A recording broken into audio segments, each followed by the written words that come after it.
This is a beautiful church, so once again, thank you to the pastor for allowing us to use this. This is really beautiful. And thank you all for being here tonight and for caring enough to take the time and listen and participate and be active.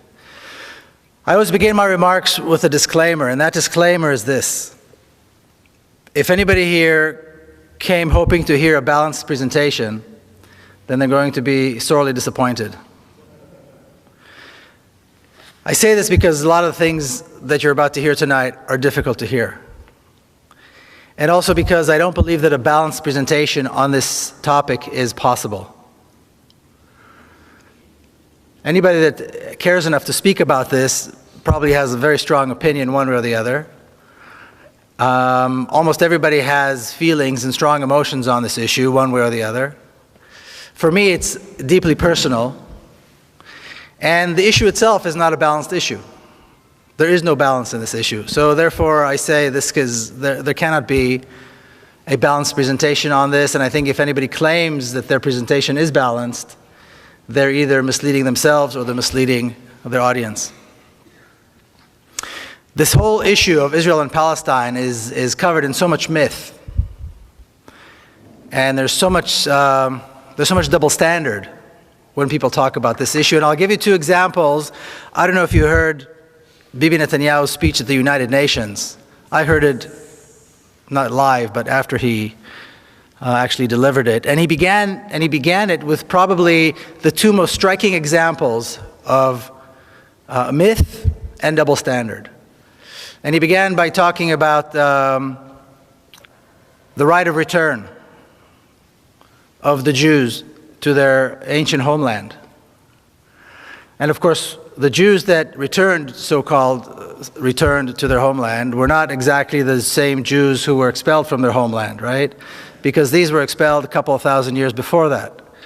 These were not their descendants either, because this has been a very long time. So these are the people that actually came back, so to speak, are people that claim some kind of a heritage, some kind of a connection, a relationship to the ancient Hebrews. And they claimed that they had the right to return to their homeland, and this is what Zionism was about, and this was accepted by the world as the right. They had the right to return. Now, if we talk about the right of return of one nation, you'd expect that there would be, if we accept it as a principle, then you'd expect that we'd accept it in general, across the board. Yet when people talk about the right of return of Palestinians to their homeland, suddenly a red line comes up and everybody says, no, we can't talk about the right of return of the Palestinians. This has to be taken off the table. This is not negotiable. The right of return of the Palestinians is not acceptable. What's interesting about that is that the right of return of the Palestinians, quite often we talk about the actual people who had to leave their homes. And if they had already passed away, then we're talking about their direct descendants, people who still have the keys and the deeds to their homes, and quite often can go to the very spot where a village existed, where today there might be a highway, and will point out the mosque, and will point out the well, and will point out the door to their home. Yet they do not enjoy the right to return. So obviously, this is a double standard of immense proportions. The other thing Bibi talked about right off as he started was about King David, who reigned some 3,000 years ago, and here we are today as his descendants. What's interesting is, besides the fact that there is no historical evidence that King David ever existed, outside the Bible, which of course is not a historical document, and Israeli archaeologists have all but turned up the entire country to find proof that he ever existed. Today, as we speak, an entire town, an entire community is being kicked out of their homes and forced into exile through violence in order to prove that King David existed in a place called Silwan. It's a community of 50,000 people right outside the walls of the old city of Jerusalem. Yet the world sees nothing wrong with this. American money is poured into this project to build what is called the new city of David. an archaeological park, and a community of 50,000 Palestinians has to be terrorized in order to leave. Their homes are being destroyed in order to make this point. This fictional, mythical connection between the ancient kingdom of King David and today's Israel. So these are just two examples. And it was interesting that Bibi Netanyahu decided to kick off his speech at the United Nations with these two things. But what I'd like to do today is just begin with a little bit of history. And if you go ahead, hit the first slide. Thank you. People talk about the fact that this conflict, the conflict in the Holy Land, the conflict between Israelis and Palestinians has been around for so long that it's really not something anybody can ever solve. It's been going on for thousands of years. People have been killing each other there forever. This is not true. And a good place to start, if we're going to talk about how this conflict began, a good place to start would be on the 29th of November, 1947. The day that the United Nations accepted the resolution to partition Palestine into a Jewish state and an Arab state. And this ridiculous map is what they came up with. Now, when you look at this map, before you even hear about the details, before we even touch on the details of this map, just by looking at it, it's unbelievable that anybody expected that this would work. And of course, this didn't even last one day. In 1947, there were two communities living parallel lives. We had the Jewish community that numbered about 500,000, maybe a little bit less than 500,000, that were expecting and hoping to become a state. And you had the Arab community, the Palestinian Arab community, of about 1.5 million people who were also in the process and had the expectation of becoming a state. Yet when the United Nations came up with this ridiculous plan, they chose to give the larger portion of the country to the smaller community, to the Jewish community, and the smaller portion of the land to the larger community. And then people said, and to this day you hear people say, see, the Arabs, the Palestinians, did not accept the partition plan, so all this is their fault. Is anybody mad enough to think that they would accept this? Would anybody in their place have accepted something like this? Obviously not. And obviously, like I said, this did not last even a single day. Because as soon as the resolution was accepted, the Zionist forces, what was called the Haganah, the Palmach, began a massive campaign of ethnic cleansing. Now, the story that we hear, the myth that we're told about 1947, and I heard it once again today, earlier today, at the Seattle Times, is that in 1947, after the United Nations finally recognized the right of the Jewish people to have their own state, the Arab armies attacked, intending to destroy this fledgling state, this young Jewish community. And this is only several years after the Nazi Holocaust. Yet somehow, between the end of 1947 and the end of 1948, the Zionist forces were able to conquer almost 80% of the country, destroy over 500 towns and villages, including schools and mosques and churches and homes, and exile almost 1 million people within a 12-month period. How did they do this if they were being attacked by massive armies from the outside? But once again, when we look at the facts, we realize that in 1947, the Jewish community, the Zionist community, had quite a substantial military force. They had a force of close to 40,000 armed men, and well-trained, well-indoctrinated. My father was one of them. There was no equivalent on the Palestinian side. The Palestinians have never had a military force. To this day, the Palestinians have never had an army or a military force. There was no equivalent of the other side. The Arab armies, such as they were, didn't enter the war until late in May of 1948. Much of the ethnic cleansing had already taken place. The war had been taking place for over 6 months by then. So, of course, this is a myth. This is a myth that nobody takes the time to investigate and question. But once again, the reality that in a 12-month period, so much was done exactly because that is exactly was the purpose of these Zionist forces. To capture as much of the land as possible and get rid of as many people as possible. And that's exactly what they did. Would you hit the next one, please? You heard the story, Judith related to the story about my mother. That's my mother. She's 86 now. She's still living in Jerusalem. She was born and raised in Jerusalem. And she used to tell me how when she was young, she would walk around on a Saturday afternoon, and many of the beautiful neighborhoods in Jerusalem, and I'm talking about the New Jerusalem, the Jerusalem that was built outside the city walls. These were Palestinian communities with beautiful homes. And she would walk around and she would see the families on a Saturday afternoon sitting under or by the lemon tree and so on.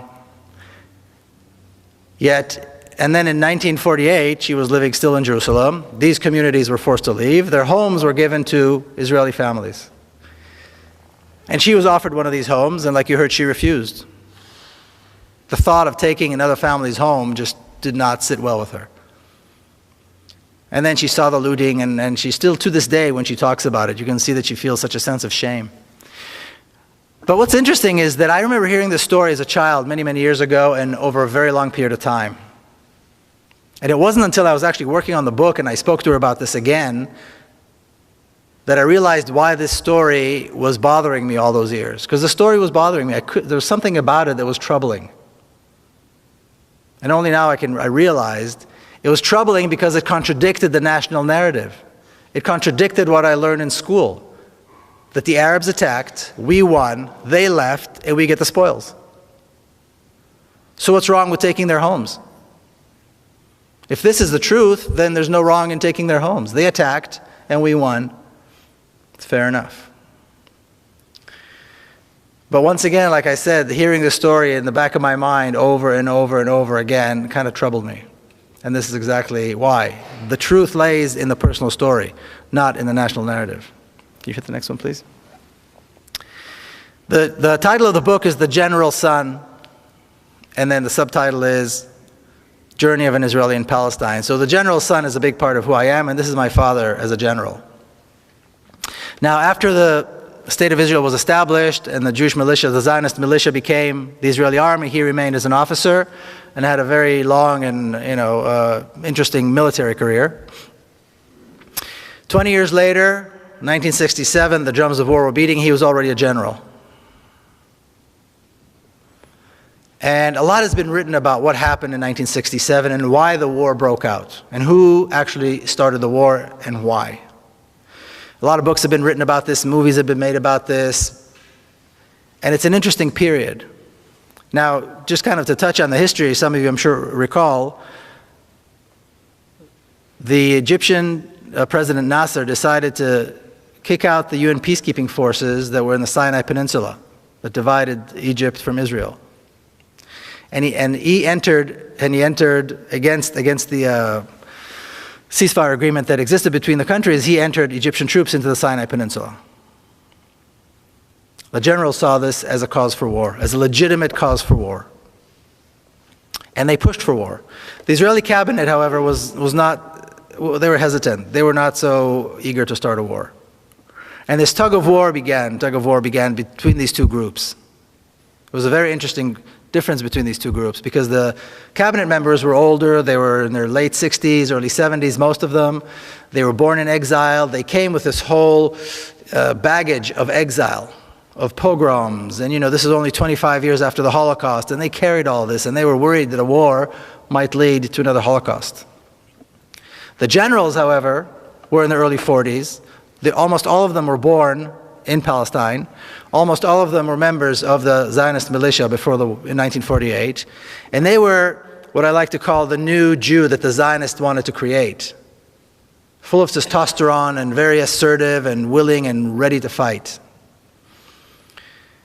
And they created the Israeli army. Well, they wanted to fight. They saw an opportunity to start another war. Now, the myth that we're told about this, or the story I should say that we're told about the 1967 war, is that once again Israel was attacked by three massive armies intending to destroy it. And once again, miraculously, somehow, we, the Israelis, prevailed. Because we're smarter and because we're better trained and we're more motivated, and as we heard now recently, we're somehow culturally superior as well, perhaps. Who knows? But all of these reasons, for all these reasons, we prevailed and we defeated the Arab armies. Once again, when I was working on the book, I decided to go into the Israeli army archives to learn about my father's career. Like I said, he had a very, very interesting military career. And I was interested particularly in reading the minutes of the meetings of the generals leading up to the 1967 war. Now, once again, a lot has been written about those meetings. So I wasn't expecting to find anything new, because I'd read everything that was out there. But as soon as I began reading, I saw something that I'd not seen anywhere else. My father says this, and several of the other generals say this, in their attempt to convince the cabinet to start the war. And that is that the Egyptian army is not prepared for war, and therefore we must attack now. In fact, they said the Egyptian army needs at least 1.5 to 2 years before it will be prepared for war.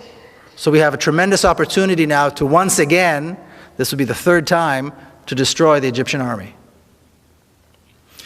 And the fact that the Egyptian army brought their troops into Sinai and closer to us, closer to Israel, only makes it easier for us to destroy them. Not only are they not talking about an existential threat, they're not talking about any threat. They're talking about an opportunity, a military opportunity to once again defeat the Egyptian army. So once again, the myth fizzles away. The generals, of course, won the day. The government gave them the okay to start a preemptive strike against Egypt. The Egyptian army was decimated in a couple of days. The Sinai Peninsula was conquered once again. The Gaza Strip was conquered. And the generals wanted more. The generals wanted more. They wanted the West Bank, which was a sore spot for them because in 1948 they wanted to take it. They were young commanders in 1948, and they wanted the West Bank then. But for political reasons, Israel decided not to take it. Well, here was their opportunity, and they took the West Bank. And they'd wanted the Golan Heights for a long time too, because it's high up above the Galilee, and there's lots of water there, and they took that as well. And there was a lot of ambition too. The generals, the northern commander wanted the Golan Heights, the central commander wanted, they all wanted the laurels of victory. They had no doubt that they were going to be victorious. In 6 days, the Israeli army defeated and destroyed 3 Arab armies, conquered the West Bank, the Golan Heights, the Sinai Peninsula, the Gaza Strip, killed over 15,000 Arab soldiers, at a loss of 700 soldiers to the Israeli army. 15,000 to 700, that's quite a ratio. And all this was done in 6 days as Arab armies were attacking them. Also attacked the USS Liberty and killed 34 True. 171 Americans. True. That's another one of those stories that nobody talks about, the USS Liberty, that's right. So again, the myth fizzles away once you actually take a look at the facts. Now, my father did something very interesting. After the war was over, at the very first meeting of the generals, the very first weekly meeting, he stood up and he said, now we have an opportunity to solve the Palestinian question. We can now offer the Palestinians a state in the West Bank and Gaza. If we do this, this will be the first Arab state with which Israel will have a peace agreement. It'll be a bridge for peace agreements with the other Arab countries, since Palestine, of course, was always a central issue. And we can go on living, being the democratic Jewish state that we want it to be. And as he was saying this, a massive settlement project and an ethnic cleansing project began in the West Bank. Hundreds of thousands were thrown out. Towns and villages and cities were destroyed, and new towns were being built, and highways, and so on, and infrastructure to bring Israelis into the West Bank. Just as Israel had done after 1948, destroying Palestinian towns and villages, changing the names and building towns and villages for Israelis, the same thing was done in the West Bank after 1967. For Israel, this meant the job was done. In essence, what they did was they erased Palestine off the map. I always like to show this picture. This is the victory lap. These are all the generals standing after the war, young, victorious. And in the center is Zalman Shazar, who is the president of the state of Israel. Israel has a president as kind of a symbolic figure, somebody who used to be something important in his lifetime. And you see the old generation and the new generation. And this new generation of generals is often referred to as the silver tray upon which the land of Israel was given to the Jewish people. Because from that point on, the entire land of Israel was under Jewish control for the first time after 2,000 years and only 25 years after the Holocaust. Historically, from a Zionist perspective, this is unbelievable, unprecedented. But in fact, this is what they did. Palestine was erased completely from the map, and Israel was in completely over the entire map. This was the objective, this was the name of the game. Erasing Palestine, getting rid of the people, and de-Arabizing the country. De-Arabizing the country is what was left to do. That's why when people talk about the possibility of Israel somehow giving up the West Bank for a Palestinian state, if it wasn't so sad, it would be funny. It shows a complete misunderstanding of the objective of Zionism and the Jewish state, and the Zionist state. Because conquering the land was the first objective, getting rid of the people, and then de-Arabizing. And when I say de-Arabizing the country, this country has a 1,500-year-old history of Arab and Muslim rule. It was an Arab and a Muslim country more than it was anything else in history. So that has to be destroyed. Monuments have to be destroyed. Names have to be changed. The history has to be rewritten to connect once again King David to today's Israel. And completely disregard the fact that this is in fact an Arab country. That it is in fact in the center of the Arab world. And that in fact over half of the population are Arabs. Now, after my father retired from the military, he did something even more stunning. He dedicated the rest of his life to the creation of a Palestinian state and peace with the Palestinians in the West Bank and Gaza, and he advocated for equal rights for the Palestinians who are Israeli citizens. Two things which are yet to be achieved. Now, in the mid-1970s, the Palestinian leadership, the PLO, started contacting my father and others, or Evneri and others, people who were like that, in order to begin a dialogue. And that is really when the notion of the two-state solution was put together. These were Yasser Arafat's top people, his advisors and his ambassadors and so on. In this picture is my father with Dr. Issam Sartawi, who was the Palestinian ambassador, the PLO ambassador to Paris. He was later killed in 1983. And this dialogue went on between official representatives of the PLO, and on the Israeli side, these were renegades. These are people who used to hold, high office of one kind or another, and they were Zionist Israelis. But the Israeli government refused to take part in any of this. Only in 1993, did the Israeli government agree to finally begin negotiating with the Palestinians. What happened? What changed? Well, what changed was they accomplished their mission of making the conquest of the West Bank irreversible. By 1993, the Israeli government knew for certain that a Palestinian state could not be established in the West Bank. The settlements were there, billions were invested. The entire Jordan River Valley was settled with villages and kibbutzim and things like that. There were major cities already built in the West Bank. Entire East Jerusalem was taken over by Israel. There was no place anymore for a Palestinian state to be established. And that is when Israel said, okay, we will begin negotiations. So they allowed Arafat to come, misleading him into thinking that they were really intending to make peace, and basically trying to force him to sign an agreement that would complete his surrender.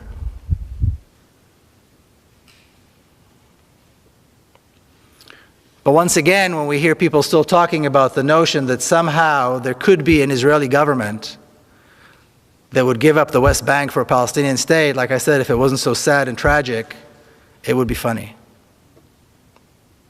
Because as we look at the 65-year history of the State of Israel, it is absolutely clear that this can never happen.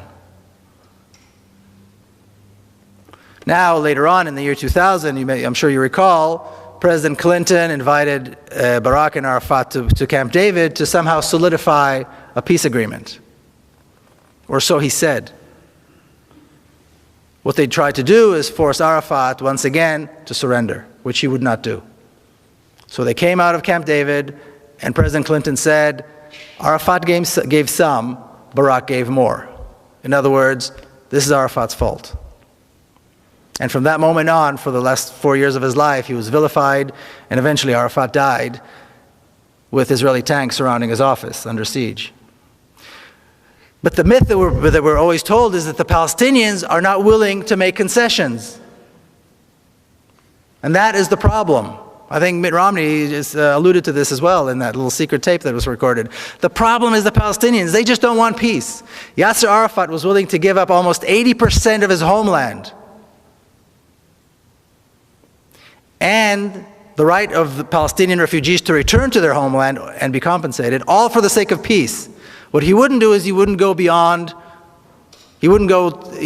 than 20%. He wouldn't give up the West Bank and the Gaza. That he couldn't do. They want him to give up even more. They want him to sign a surrender agreement, and he wouldn't.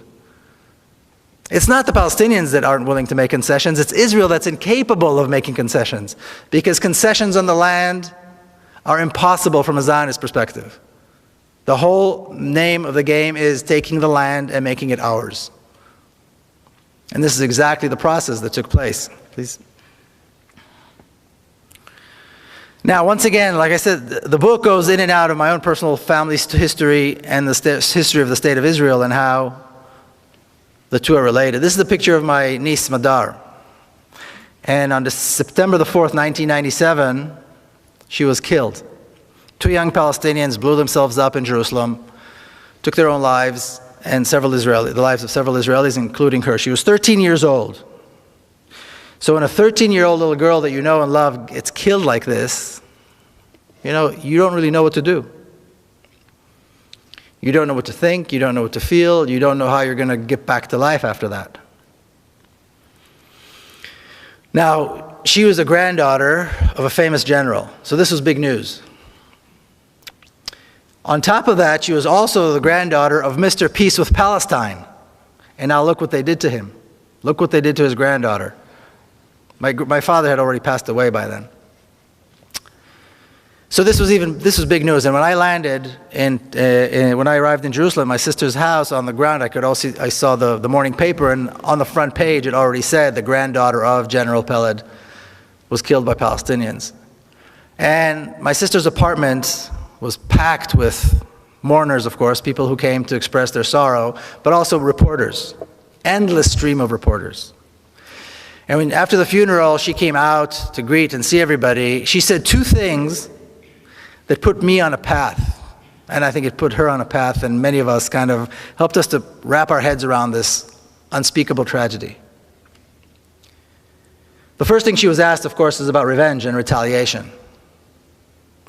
And the comment that she made was, no real mother would want this to happen to another mother. Don't talk to me about revenge. Motherhood is a uniting force. It cuts through religion. It cuts through any differences that might exist between us. And if she's anything above all as she is a mother. She's got 3 other boys, wonderful boys. And the second thing she said was, my government is responsible. My government brought these 2 young men to such a level of despair that they would take their own lives and take the lives of other innocent people, including a 13-year-old girl. The brutal oppression under which the Palestinians have to live because of us is the cause of this. That is why this is happening. If we want this to happen, we have to lift the oppression. As long as Palestinians are denied hope, and denied freedom, and denied water, and denied their land and their homes, this will continue to happen. I point a finger at my own government. And interestingly enough, Bibi Netanyahu, who's today Prime Minister, was Prime Minister then as well. He also used to be a close personal friend of my sister because they went to school together in Jerusalem. That's a whole other side story. So then I came back, you know, the 7 days of mourning that we Jews keep, you know, were over, and I had to come back. I lived here in America already, and you have to go to work the next day, and how do you do this? But somehow what my sister said put me on a path, and I decided, okay, it's time to do something. Because she became very outspoken. And her husband, Rami, became very outspoken, as some of you, I think, know, some of you have heard him here, about the need for reconciliation and the need to allow the Palestinians their rights and freedoms. I was lucky enough that in San Diego I met a group of people. It was a Jewish-Palestinian dialogue group. It took me some time to find them, and it took me some time to understand what I was going to do. And what was interesting was, I was 39 years old. I was here in the United States. And that was the very first time I ever met Palestinians. I grew up in Jerusalem. I was born and raised in Jerusalem, a mixed city. The first time I ever sat with Palestinians in a normal setting as completely equal people was here in the United States. Because even though Jerusalem is, you know, so-called united and so on, it's completely segregated. So an Israeli boy does not meet Palestinians. I mean, you might see them doing landscaping or, you know, washing dishes. And then I began hearing all these stories that I'd never heard before. This was a dialogue group, so it was not about, you know, accusing or arguing. Everybody told their story. And I'm sitting with Palestinians, and they're telling me about forced exile and about massacres and all these things that we don't do. We Israelis don't do these things. We're a moral people. We're a moral army. We've made mistakes. We're not perfect.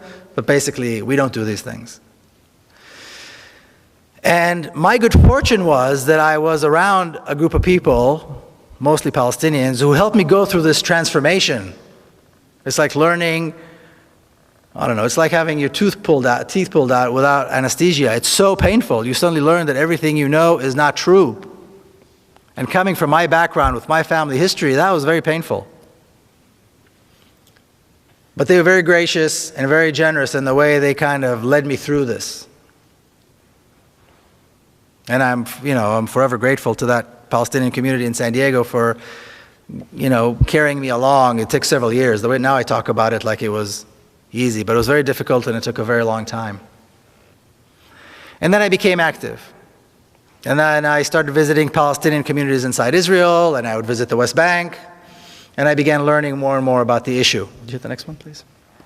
And as I traveled to the West Bank, I would see this.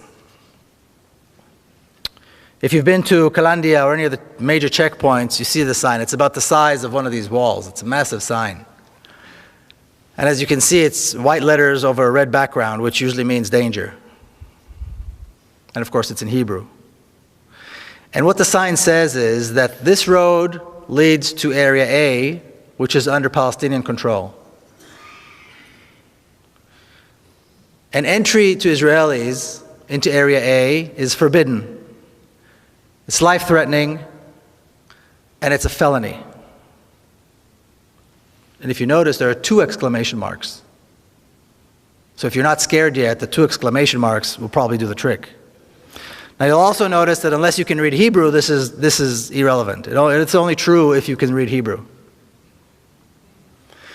Now, if you see a sign like that, and you have any sense at all, you turn around and go home. Who in his right mind would see a sign that says danger, firing zone, and walk right into it? My good fortune was that I don't have that kind of sense, and that I have many friends who don't have that kind of sense, and we went right through.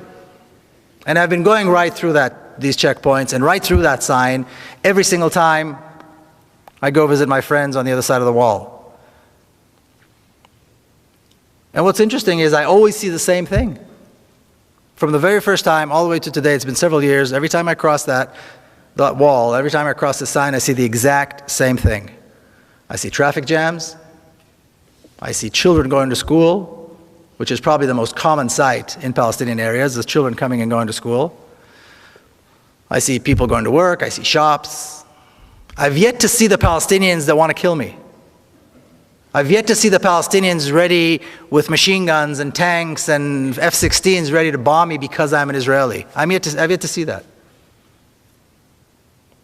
And I know that many other Israelis who do this haven't seen it either. And with time, I began to realize this sign has nothing to do with security. The wall has nothing to do with security.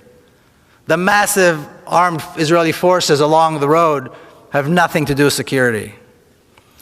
The terrorizing and harassment that Palestinian Israelis go through when they go through Tel Aviv airport, the humiliating process that they have to go through, they have to endure every time they decide to leave and go overseas, has nothing to do with security. It has everything to do with racism, with hatred, and with a deep desire to keep us apart, to keep me privileged and them with no rights. That's the name of the game. That's what it's all about. And that's the purpose of the sign. Can you hit the next one, please? Can you read that? Can somebody read that for me? United Nations Resolution 3013 from 1973 states, the struggles of peoples under colonial and alien domination and racist regimes for the implementation of their right to self-determination and independence is legitimate and in full accordance with the principles of international law. Legitimate and in full accordance with the principle of international law. This describes the Palestinian struggle. Because that is exactly what Israel is. Now in this picture I stand with my friend Jamal, who sat in Israeli prison for many, many years. In fact, he was given a life sentence, but he was exchanged in one of the prisoner exchanges between Israel and the PLO. And the reason he was given a life sentence is because he killed a soldier. He and three others saw two young Israeli soldiers guarding a bank in Ramallah, of all things. And soldiers are usually fully armed, of course. And they approached them and they stabbed them to death with a knife. And for that they were later on, beaten, tortured, and arrested and given life sentences. But when I see the picture of the two of us standing side by side, I have to wonder, which one of us is really the terrorist? Because according to this, it's certainly not him. I, on the other hand, served in the Israeli army, an army of occupation, an army of oppression, an army whose sole purpose is to make sure that he does not have a state, he does not have rights, and he dare not resist.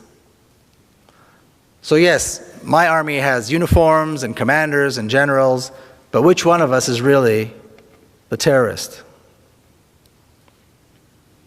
And finally, and this is also how the book ends, what do we do? I mean, how do two nations share a state? How do they share a country? Well, there are lots of examples. Look at Switzerland. Look at Belgium. These are multinational states. The Swiss are Swiss, the Belgians are Belgians, regardless of what, actual nationality they are beyond that. So there are plenty of examples of states that have multinational nations within them. Once again, going back to this question, is one state the right thing? Is two states the right thing? Are three states the right thing? Somebody gave me something, about a confederation. The reality is that Israel had created a one state. The borders in terms of from Israeli perspective are very clear. The borders of the State of Israel are the Jordan River on the east and the Mediterranean on the west. That's it. If you look at Israeli school books, if you look at the weather maps, if you look at any official maps of the State of Israel, it is absolutely clear. There is no question in anybody's mind what the borders of the State of Israel are. That's it. So the notion that there could be an Israeli government that would give up some of that is absolutely absurd. And Israel governs this one state very skillfully with 3 different sets of laws. You have the laws that govern people like myself, Israeli Jews, who can come and go and say what they please. Pretty much a democratic state for all purposes. You've got the laws that govern the Palestinians who are citizens of Israel, and there are over 30 laws in the law books that discriminate against them specifically, and you've got an entire culture of discrimination against them that is deep-seated and deep-rooted in Israeli society. And then you've got the laws that govern the Palestinians in the West Bank and Gaza, and this is really at the pleasure of the Israeli army. If they want to destroy, they destroy. If they want to arrest and beat, they arrest and beat. If they want to torture, they torture. If they want to kill, they kill. And Palestinians have no recourse. This is the reality. There's an education system, the Zionist education system. Like Judith alluded, my sister just wrote a book about it. She's an educator that teaches racism in a very subtle way. There's a bureaucracy, an entire bureaucracy, that is dedicated to making life impossible for Palestinians through all kinds of restrictions and permits and requirements that are absolutely uncalled for and unnecessary, but are all given and provided under the guise of security.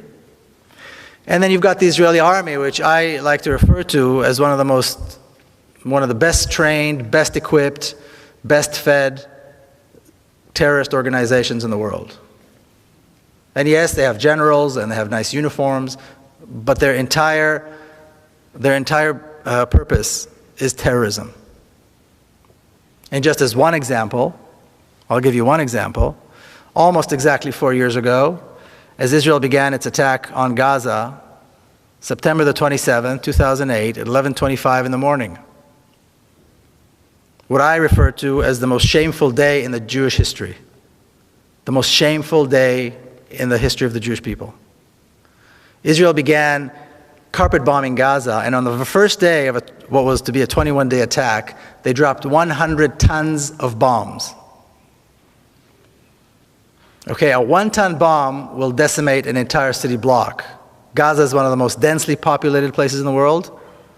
800,000 children live in Gaza. 11:25 is exactly the time when the morning school shift and the afternoon school shift change. So all the kids are in the streets. All the children are on the streets. That was the moment decided by the decision makers in Israel to begin the attack. This was the first day of a 21-day slaughter that had absolutely no justification. If that's not terrorism, I don't know what is. And this is how the State of Israel manages to control the different populations and somehow still keep up this very sweet, liberal kind of face to everything. But we still have to figure out how we go from here. Well, let's look at what happened in South Africa. They got rid of apartheid. That is the example. What did they do in America? They got rid of the racist laws that existed in the South. Did the whites in South Africa want this, like this? Absolutely not. Did the whites in the southern states in America, here in the United States, want this or like this? No. It was not done by consensus. But Zionism, just like racism, has to go. The Zionist state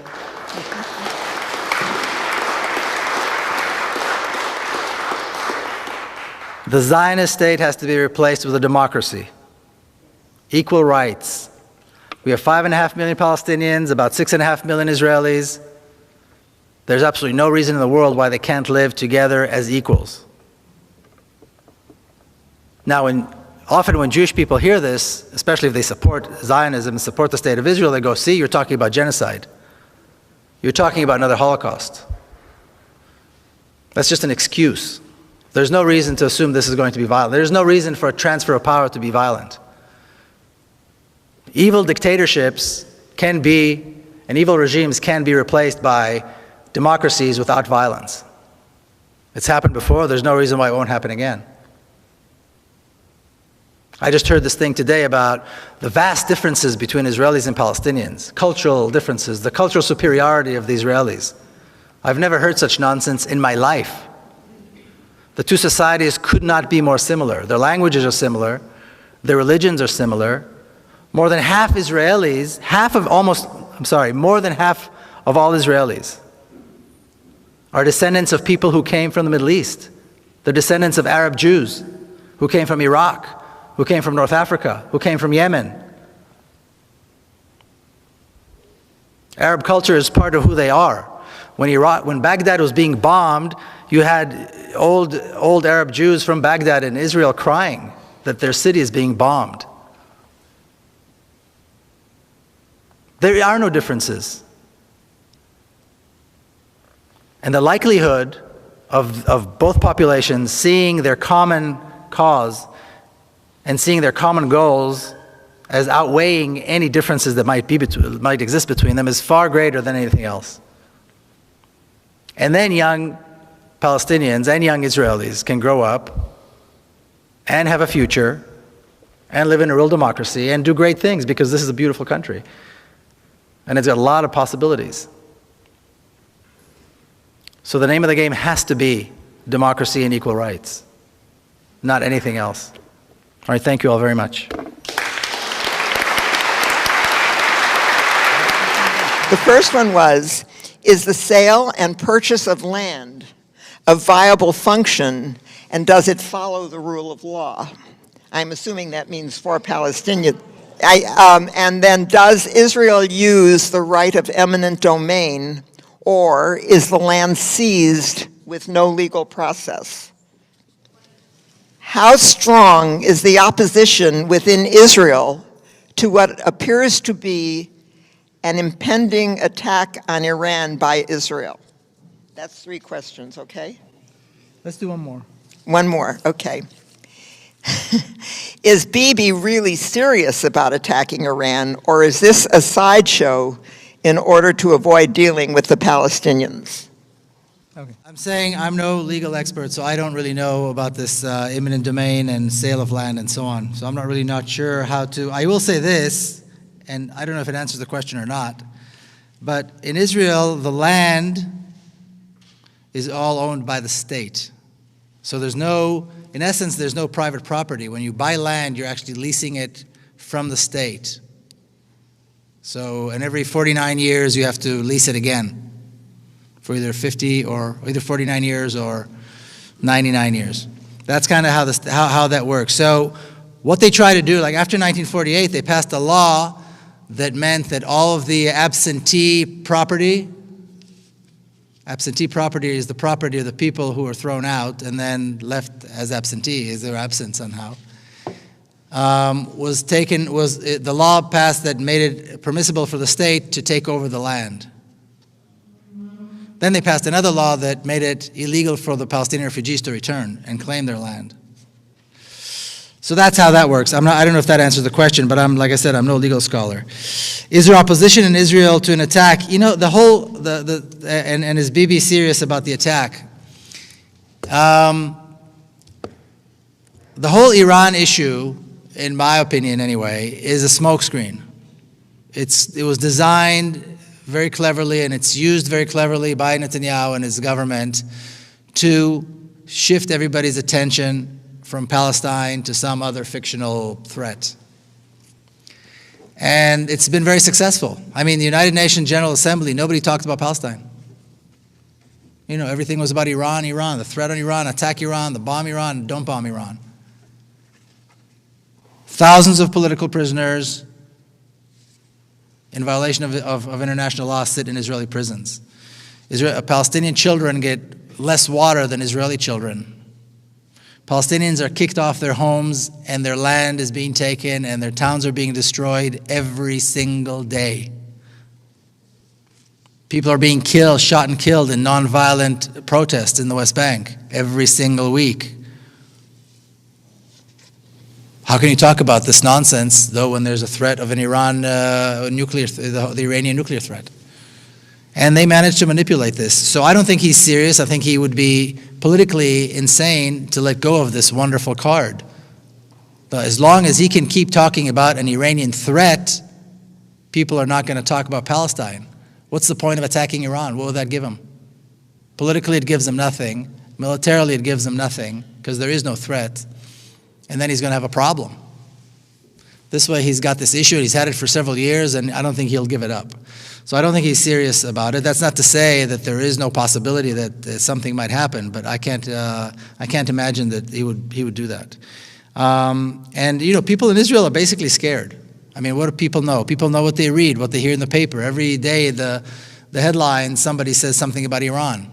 The defense minister decided to say, just a few weeks ago, and the defense minister goes back and forth, supporting it and being against it, and supporting it and being against it.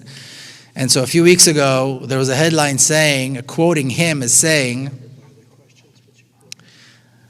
that the blade that rests on our necks now is even sharper and more dangerous than the threat of 1967. So my first reaction was, he should read my book. But, you know, anybody that's knowledgeable knows that there was no threat in 1967, but they want to create this tension they bring back that tension of 1967 where people are actually afraid. Israelis in 1967 were scared to death. The generals didn't let on that this was going to be a very easy war. You know, people were actually afraid that there would be another Holocaust. And they're creating this fear again so that they can continue to talk about this threat. So I don't think it's a real threat, and I don't think Bibi would attack because it's too good of a political card to give up. More questions? Yeah. Okay. Do you think a one-state solution will work, given that 60 to 70% of Israeli Jews and Israeli Arabs and Palestinians do not favor a one-state solution? How do you make this happen? That's one question, okay? Okay. Well, and the second one is similar, so I won't read it.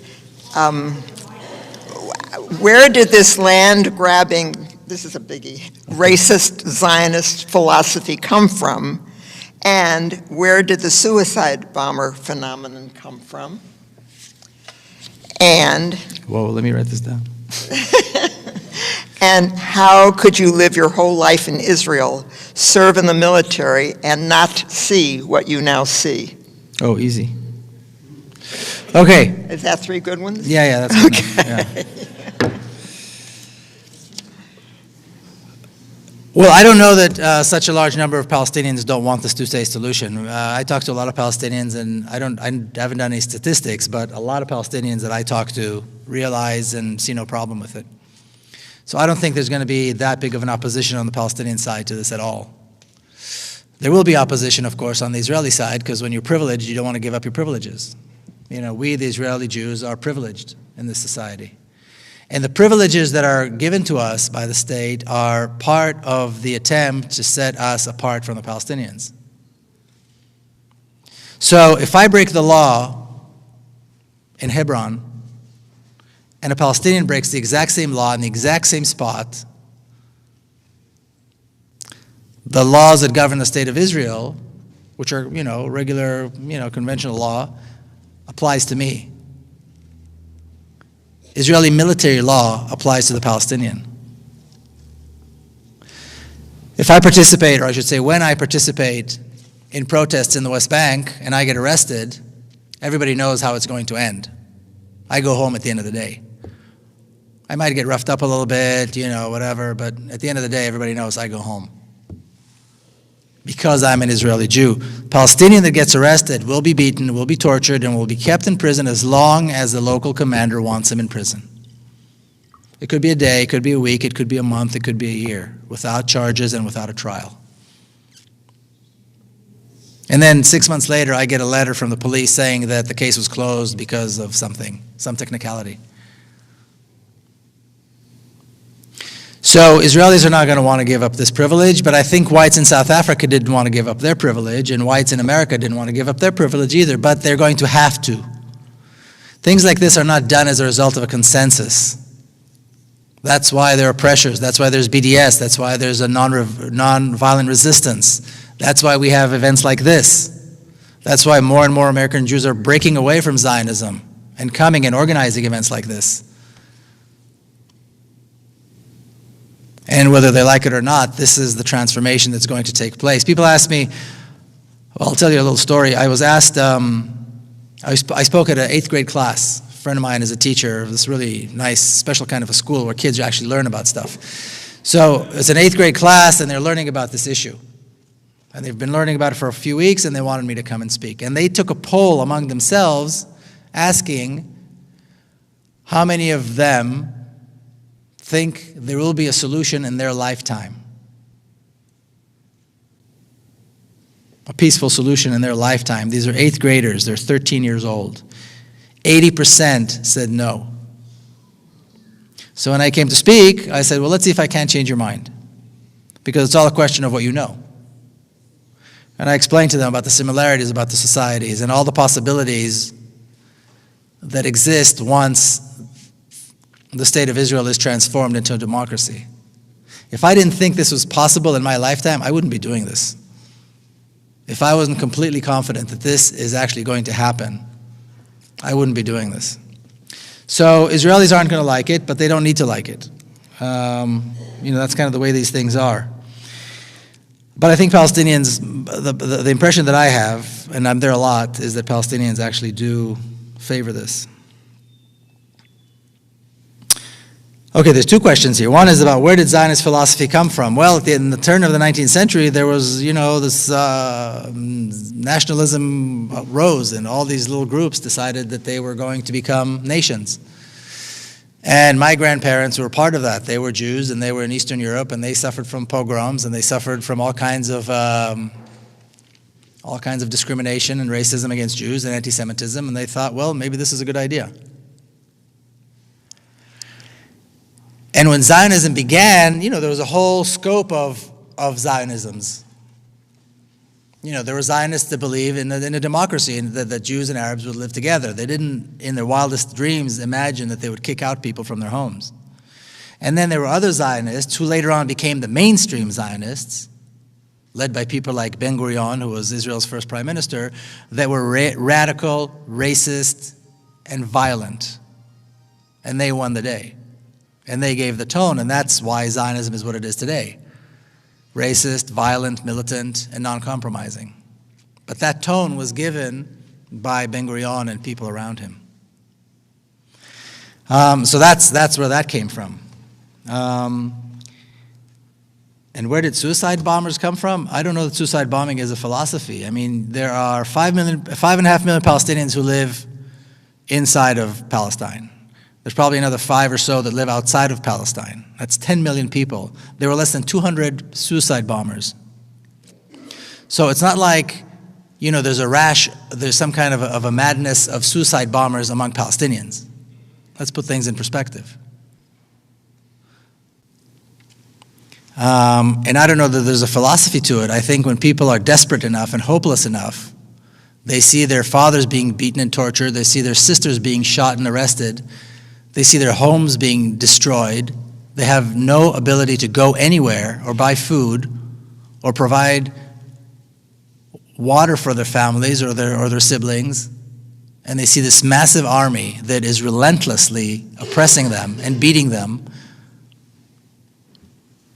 If there's no hope, there's no hope. So we do what we can, But I think if we actually look at how many people actually did this, and I don't know a single Palestinian, and I know a lot of Palestinians, that thinks this was a good thing or supports it. So I think it's important to put the suicide bombing thing in proportion. Yeah. Okay, I have 4 cards here that all kind of deal with something, so it's not really 3 questions. I'll just give you a whole series of topics. Are you saying that nothing will change unless there are changes in American policies and public opinion? What can we do in our U.S. communities to support a single democratic state in Israel? Hold on, slow down. Slow How down. do we counter? Hold on. This is all part, well, it's Yeah, all. but I gotta, Oh, you got to get them? Okay. So nothing will change unless something changes in the U.S. What can we do? Yeah, what can we do? No, Are you that's saying better. that nothing will change unless America? And what can we do in our communities to support a single democratic state Okay. and to counter? No, what? That's fine. Oh, Go yeah, on. he wanted me to read them. I tried. Go on. Go on. How do we counter the influence of AIPAC and other Jewish organizations over U.S. policies? Okay. And how do we convince Americans, I assume, who speak against Israeli policies to fight the false accusation of anti-Semitism? And what do you see as the U.S. collusion with the current Zionist project? And who's actually calling the shots historically, the Zionist movement or the U.S. government and big business? Those are all related. Okay. Wow. That's a lot of questions. Okay. Well, nothing's going to change until a lot of things change. I think, closer? Yes. Okay. I think nothing's going to change until a lot of things change. So things have to change in this country, certainly, and they are changing in this country. Like I said, I'm going to be speaking right now. I'm booked through Thanksgiving, pretty much straight through. More than half of the events that I'm invited to speak at are organized by American Jews.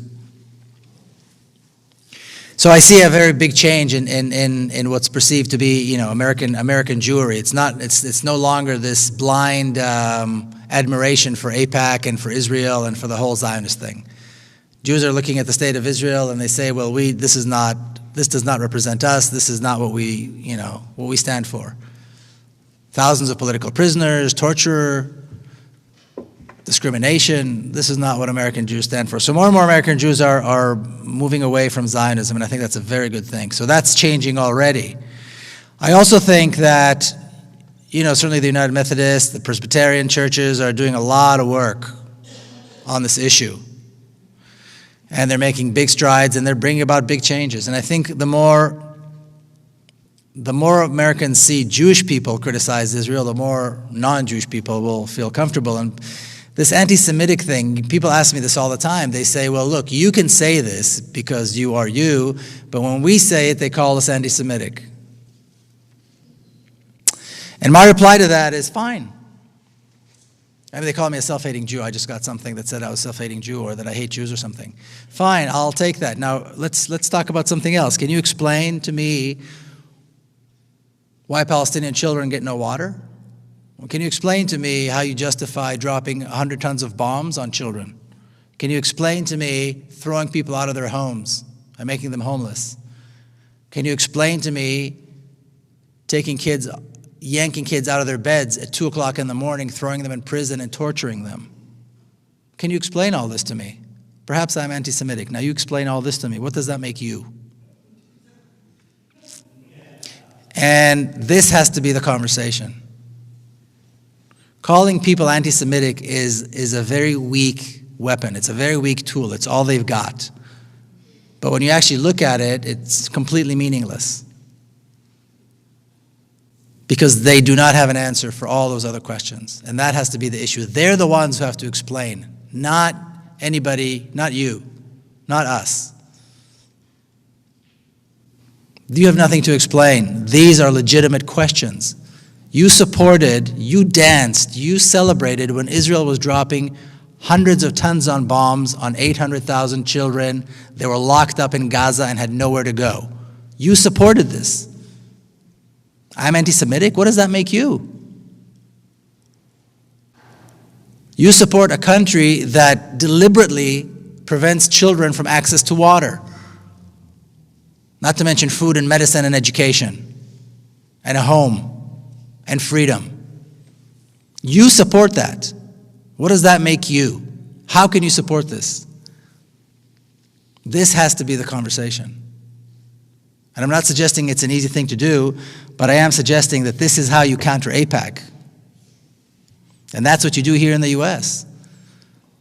Because these are the conversations that these are the best excuses, these are the best thing AIPAC can come up with. They're talking about transforming Israel as anti-Semitism and it's calling for genocide. Who's talking about genocide? I haven't heard anybody suggest genocide.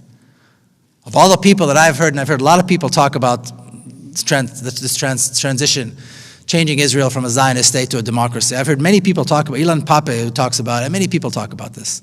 None of them, not a single one of them would support a violent transition. Not one would support violence.